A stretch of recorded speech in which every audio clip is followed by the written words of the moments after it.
High বন্ধুরা, আজকের lunch দেখো।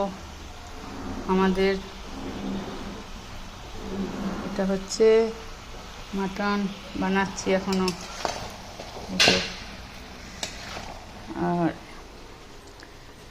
এখানে পায়েস বানানো আছে,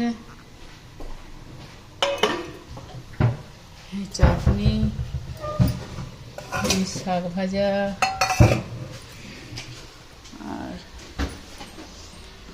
আছে ভাত। এখানে এই যে পুঁটি মাছ ভাজা হবে, এই জন্য এখন করলাম। আমাদের বাচ্চারা সব চলে আসবে আর আমাকে করতে দেবে। আর তোমরা সাবস্ক্রাইব করো, লাইক করো। তোমরা দেখেই যাচ্ছ, করছোই না কেউ। 300, 400, 500 লোক দেখছো, একটা লোকও তো করছো না। করা দরকার না এগুলো, তবেই তো আরও ভালো লাগবে দেখাতে শোনাতে।